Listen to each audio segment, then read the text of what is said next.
If you love seeing entitled people get exactly what they deserve, make sure to hit that subscribe button and stay till the end for this unbelievable HOA downfall. The sky over Redwater Ranch was still streaked with ash-gray shadows when my phone buzzed on the windowsill, set hunched over a chipped ceramic mug, steam curling into my tired eyes as the aroma of bitter black coffee filled the porch. My old dog Ranger lay at my feet, his ears twitching with the morning birdsong. Dawn hadn't even settled properly when I heard the trembling in her voice. "Dad, they're here. They're saying I'm trespassing." My daughter's words tumbled out, thin and choked with fear. My grip tightened around the mug until the ceramic burned against my calloused palm. "Who's there, sweetheart?" I asked, forcing calm into my tone, though an invisible fist was already squeezing my chest. She sniffled, and I heard the damp rustle of her wiping tears with her sleeve. The HOA, and police. There at the gate with papers. My pulse roared in my ears. I rose so quickly that Ranger's head jerked up in alarm. The mug slipped from my hand and shattered across the porch planks, sending dark coffee rivulets slithering through the wood grain like spilled blood. I didn't bother cleaning it up. Within seconds, I was striding across the gravel drive boots, scuffing up small clouds of ochre dust as I yanked open the door to my old Silverado. The hinges groaned in protest. My chest felt tighter with every ragged breath as the engine rumbled awake and I slammed it into gear. Gravel sprang behind me as I tore down the dirt path toward the eastern paddock gate. The sun hovered low on the horizon, its first golden fingers brushing the tops of the juniper trees. My truck bounced over ruts in the road, each jolt rattling my bones. Images flashed in my mind. My daughter's tear-streaked face, her small shoulders trembling beneath her denim jacket, her copper hair tangled from sleep. She'd spent the night at the ranch cabin again, like she often did since her mother passed. She said sleeping under the stars on the ranch felt like being held by her. Mother's memory. My phone buzzed again in the console. I pressed the speaker button with my thumb. "Dad, please hurry," she whispered, her voice breaking.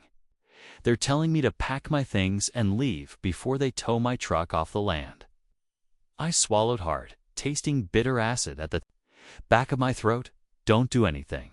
Stay right there. I'm almost there." I hung up before she could respond, because if I heard her cry one more time, I wasn't sure I'd be able to see the road through my own tears. As I crested the final hill before the east paddock, I saw them 4 vehicles parked just beyond our ranch gate. A glossy black SUV with a gold HOA decal on the window.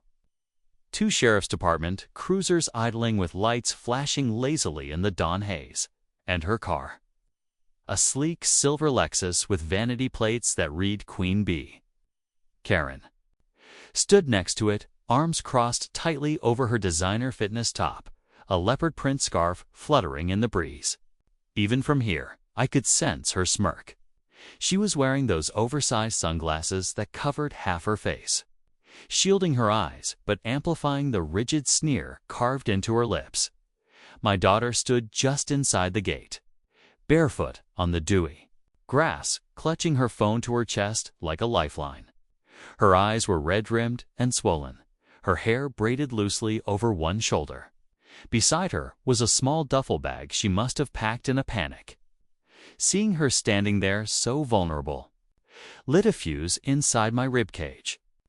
I slammed the truck into park, swung the door open, and stepped onto the cold earth, my boots thudding with the finality of an executioner's stride. "Well, look who finally decided to show up," Karen said, her voice dripping with fake sweetness, as she adjusted her sunglasses and flicked her ponytail over her shoulder. "We've been waiting for you." I ignored her and walked straight to my daughter, placing a hand gently on her trembling shoulder. "You okay, Pumpkin?" I asked. Softly, she nodded, wiping her eyes, but her chest still quivered with each shaky breath. Her scent wildflowers and cedar soap filled my nose. grounding me in this moment despite the rage boiling under my skin. I turned to face Karen. The two sheriff's deputies, young men with apologetic eyes, stood stiffly beside her, clearly uncomfortable with the scene unfolding. "What's this about, Karen?" I asked, my voice calm but laced with quiet threat.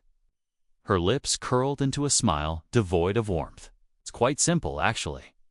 Your daughter is trespassing. This land is under HOA jurisdiction now, and non-residents are prohibited from overnight stays." I felt as though someone had dumped a bucket of ice water down my spine. HOA jurisdiction. This is private ranch land. My family's owned this. For 60 years, she raised a manicured hand dismissively. "Not anymore.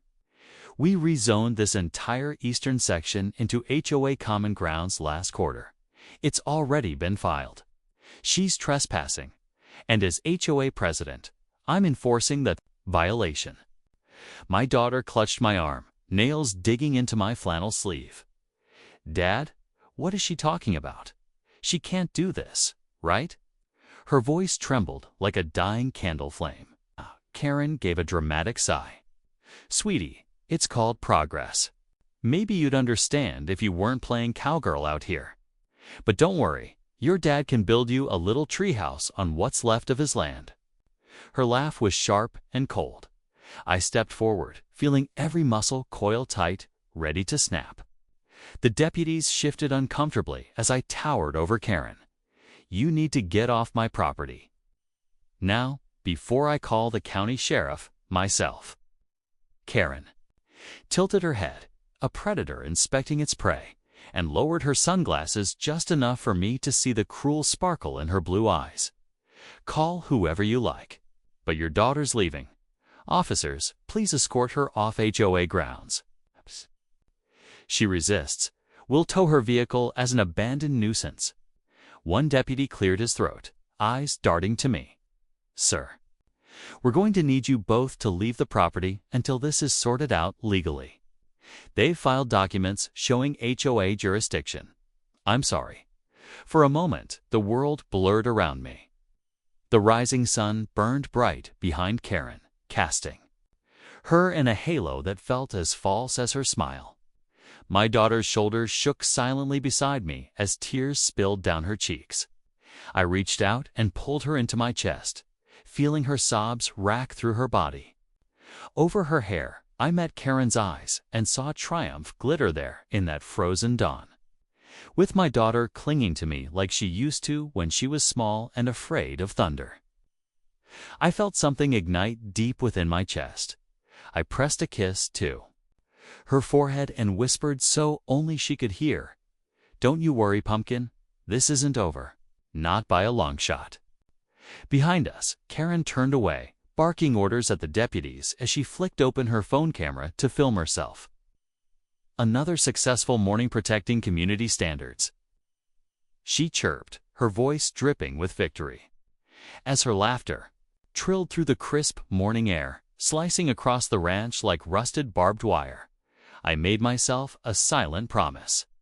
She had declared war on us today, and by the time I was done, she wouldn't even remember what victory tasted like. The morning sun had climbed higher by the time I pulled into our driveway with my daughter silent beside me. Her eyes were fixed out the passenger window, unfocused, as if trying to erase the memory of Karen's triumphant grin. The old Silverado rumbled beneath us, vibrating through my bones like an angry growl caged in steel. Ranger barked weakly from the porch as we stepped out, tail thumping once against the boards before he laid his head back down with a tired sigh. My daughter walked ahead of me, her boots crunching over gravel as she headed to the house. Her shoulders slumped with each step. Watching her, I felt something inside me crack open like old timber under an axe. She paused at the door and turned to me, her freckles stark against her pale skin. "Dad, what if she's right?" Her voice was hoarse from crying. "What if there's nothing we can do?" For a moment, I almost couldn't answer. Sight of her like this broken and hollow-eyed hurt worse than any injury I'd ever known. I walked up to her and placed a rough hand against her cheek. Her skin was cold despite the growing heat of the day. "She's not right," I said firmly. "And even if she was, that doesn't mean we give up." She nodded without meeting my gaze and slipped into the house, her boots thudding dully on the oak floors. I stood there for a long moment, the rising wind rustling through the cottonwoods around the porch, carrying the faint scent of sage and sun-warmed earth. Then I pulled my phone from my pocket and called Hank. He answered on the second ring, his voice thick with sleep. "What's wrong, Sam?" he mumbled. "Karen," I said simply. That was enough. Hank had been my friend since high school, long before he became the sharpest land use attorney in 3 counties. His voice sharpened instantly. What did she do now? I told him everything, keeping my words clipped and factual, though I could hear the anger trembling beneath them like distant thunder. When I finished, he exhaled sharply. "Send me any papers they gave your daughter. I'll be there in an hour." Inside the kitchen, I found her sitting at the table with her hands curled around a mug of cold coffee. Her eyes were red and swollen. Staring at nothing, I placed a gentle hand on her shoulder. "Hank's coming. We're gonna fight this." She didn't speak, only nodded, tears welling again and slipping silently down her cheeks. I pulled out a chair and sat beside her, listening to the ticking clock on the wall and the distant lowing of cattle in the back pasture. Each tick felt like an accusation, each second demanding why I hadn't protected her better. An hour later, Hank's dusty black Jeep rumbled up the drive. He stepped out in jeans and a sweat-stained ball cap, legal folders clutched under one arm. His broad shoulders hunched slightly as he walked, but his eyes were alert and sharp behind his wire-rimmed glasses. We sat around the kitchen table while he flipped through the copies of Karen's documents, scanning each page with a scowl deepening across his leathery face. "This is nonsense." "Ah," he muttered, flipping another page with a snap. "She filed rezoning paperwork with the HOA board, but there's no county approval. No landowner consent, no recorded easement transfer. This is intimidation. Classic paper terrorism." My daughter lifted her gaze for the first time that morning. "So she can't evict us?" Her voice was small and trembling. Hank shook his head. "Not legally. But that won't stop her from trying to make your lives hell until she gets what she wants." I watched the hope flicker briefly across my daughter's eyes before it died under the weight of exhaustion. I leaned forward, elbows braced on the table. "What's her angle here, Hank? Why do this now?" Hank sighed and rubbed a hand over his chin stubble. "The HOA's been trying to develop that eastern acreage for years. Probably a big developer looking to build luxury villas. Karen stands to make a fortune if she can force you off the land without a court battle." My stomach twisted at the thought. This ranch was my daughter's inheritance, her mother's grave marker beneath the cottonwood by the south fence. There was no price worth losing that. Hank slapped the folder shut and stood abruptly. "I'll file an emergency injunction today to block them from enforcement until we get a hearing. Meanwhile, keep your gates locked and cameras rolling."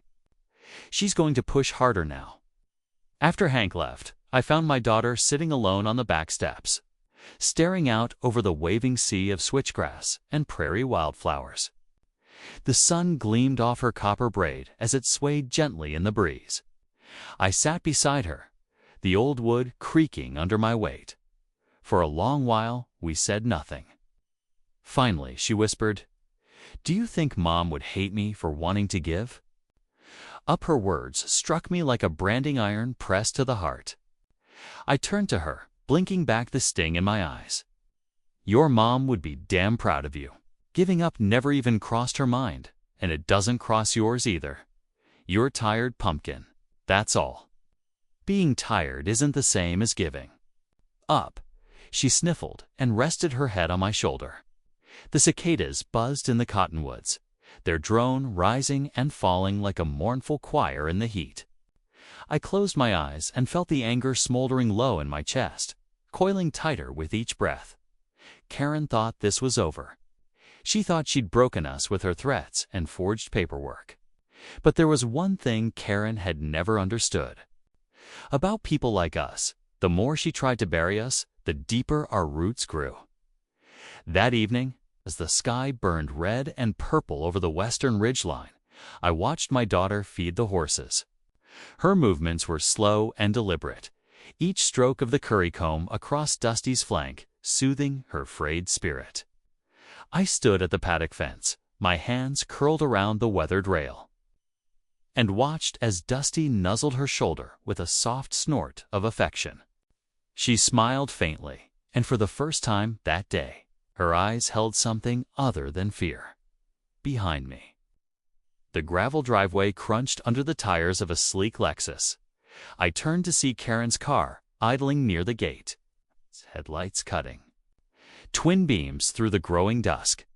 She sat behind the wheel, her silhouette a rigid shadow against the dashboard lights.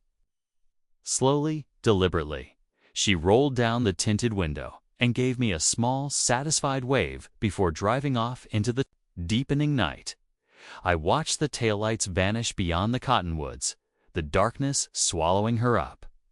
A cold wind blew across the paddock, stirring the dust around my boots. The stars began to prick through the indigo sky, silent and unblinking.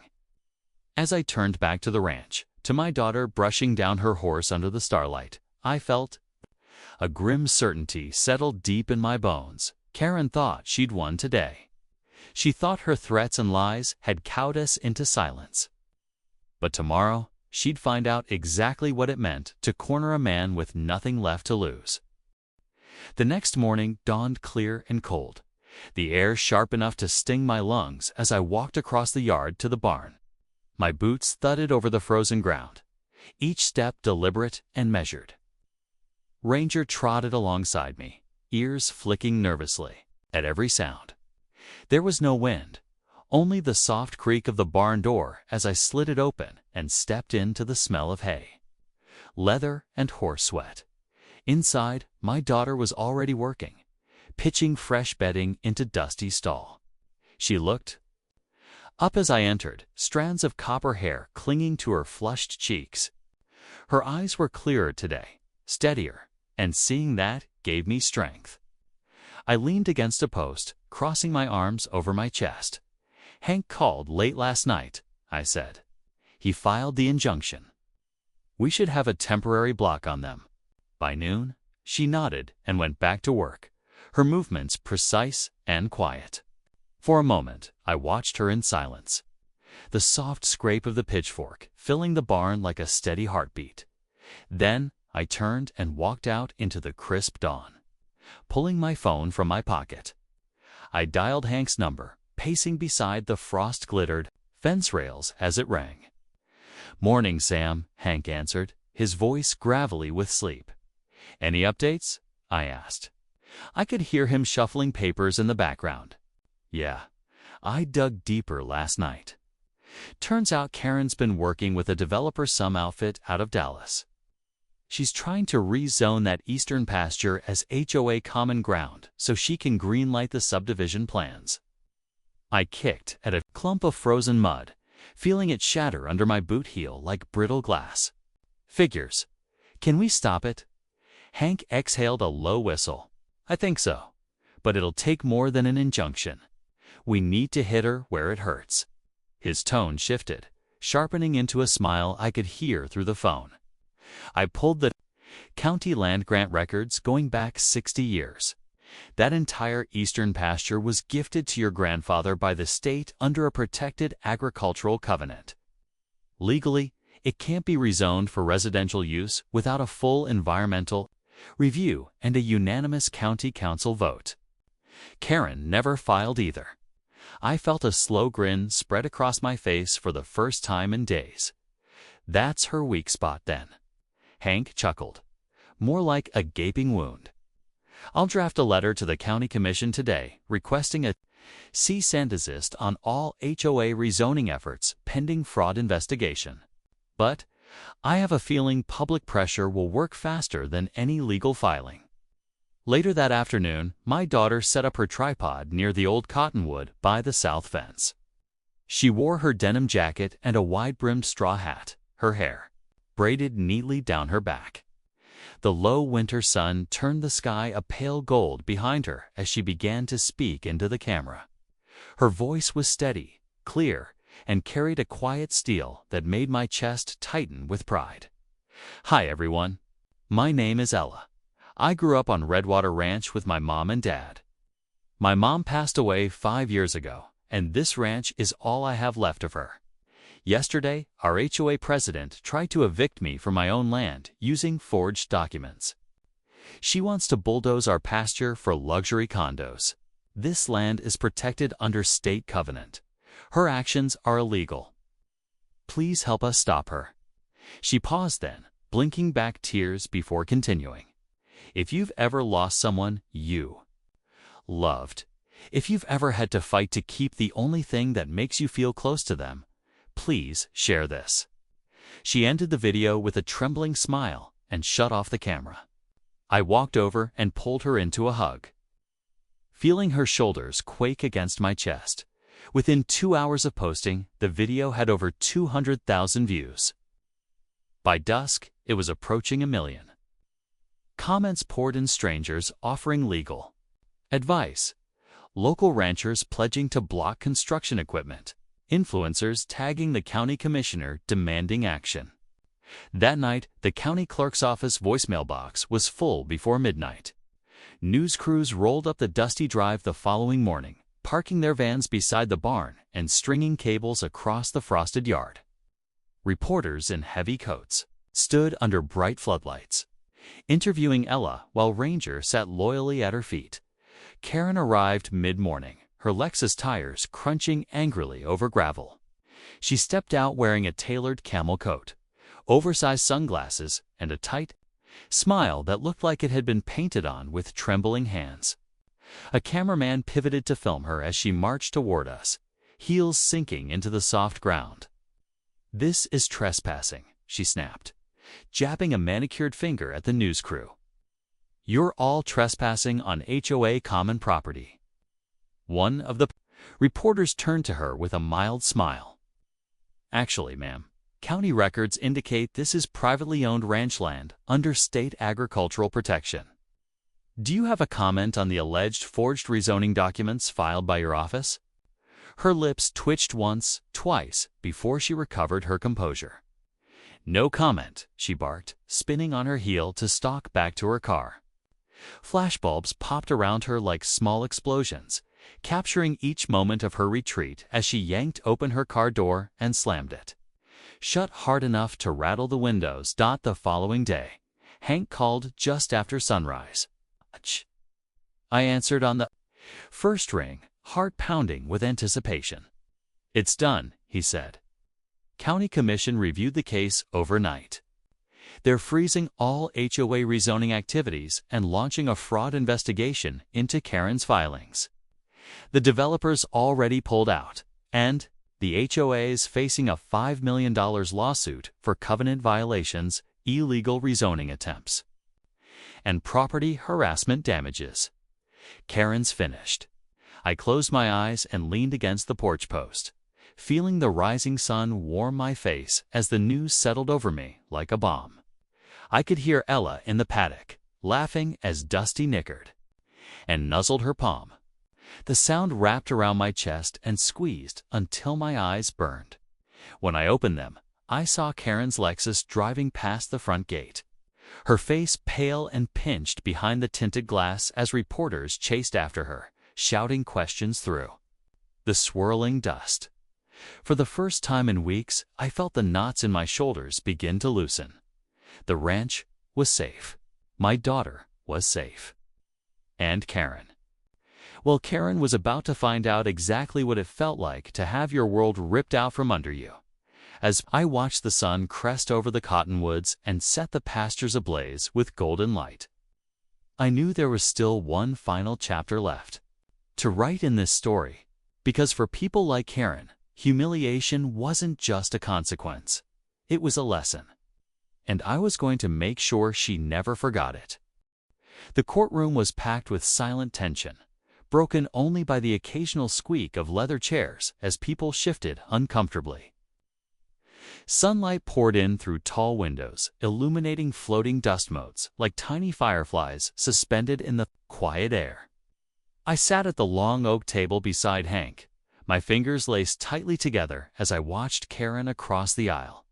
She sat ramrod straight in her tailored navy suit, hair pulled into an iron-straight ponytail, makeup layered thick enough to mask the way her lips trembled. Her lawyer whispered something to her, but she didn't respond. Her blue eyes, stripped of their usual contemptuous gleam, flickered nervously from the judge to the cameras stationed near the back of the courtroom. The entire county had shown up for this. Reporters sat scribbling notes furiously, microphones propped along the rail to catch every word. The air buzzed with quiet anticipation. Like the hush before a summer lightning strike, my daughter sat behind me in the gallery, dressed in a simple cream blouse and jeans.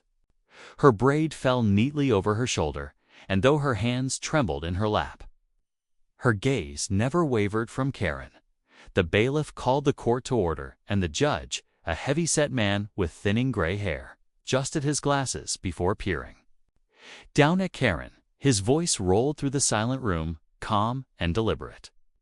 "We are here to hear the case of Redwater Ranch versus the Cedar Crest Homeowners Association and its president, Mrs. Karen Whitmore, on charges of fraudulent rezoning, filings, attempted illegal land seizure, covenant violations, and emotional damages."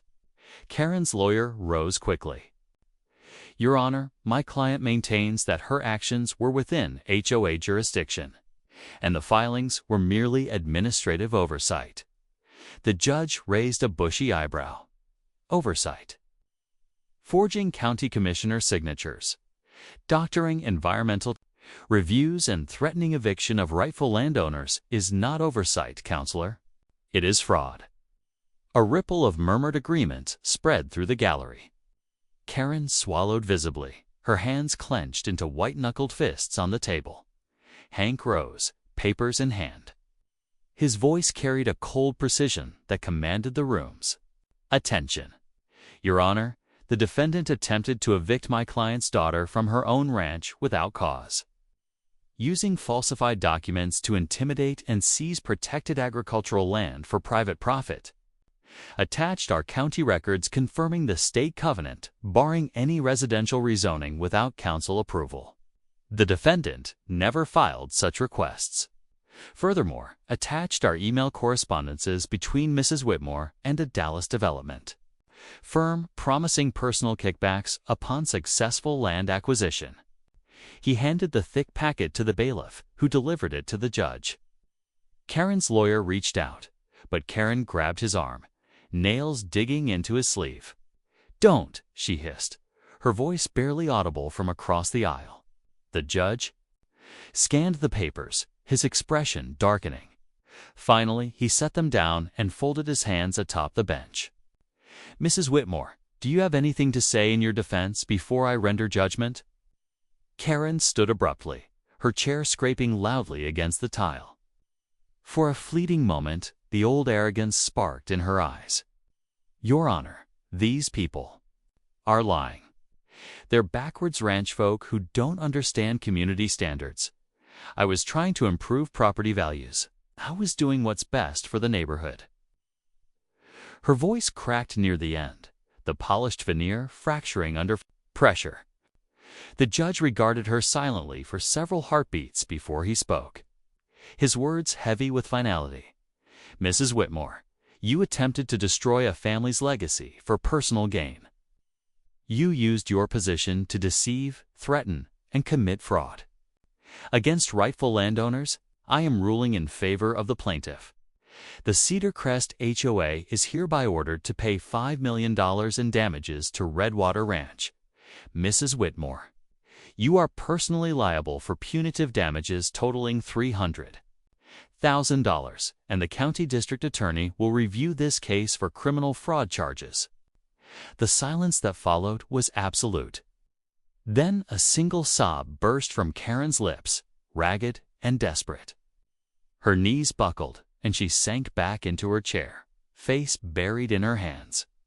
Flashbulbs exploded around her as reporters rose from there seats, cameras clicking furiously to capture the collapse of the woman who had ruled their neighborhood with an iron fist.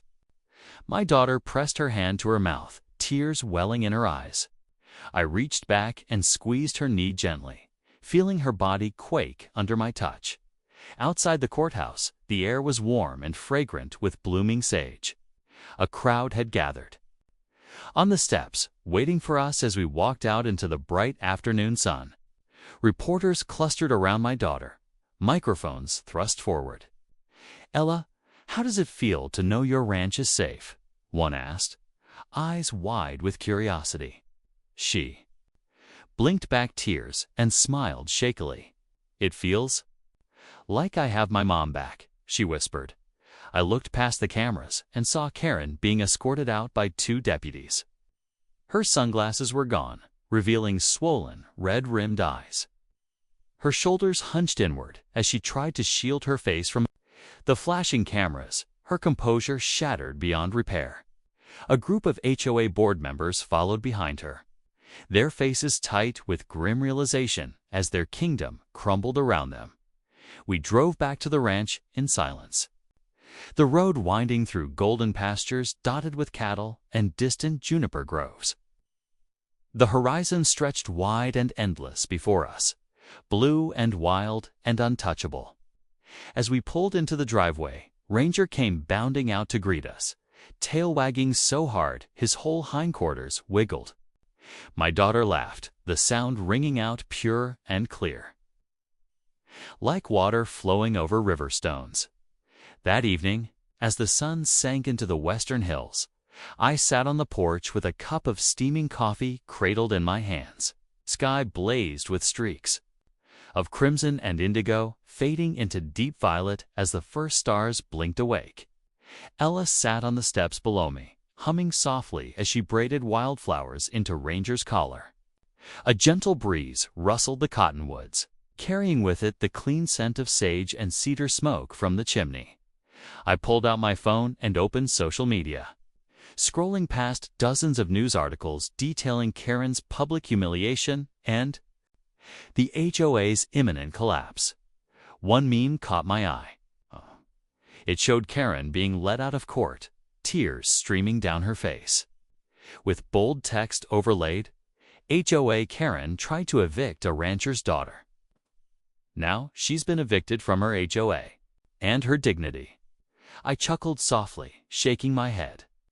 The porch boards creaked as my daughter climbed up to sit beside me, leaning her head against my shoulder.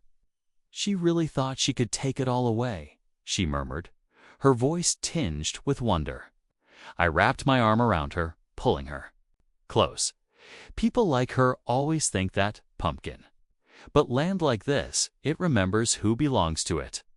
In the quiet twilight, with the stars wheeling silently overhead, and the ranch stretching out dark and peaceful beyond the porch, I felt something deep in my chest finally ease. The fight was over. The ranch was safe.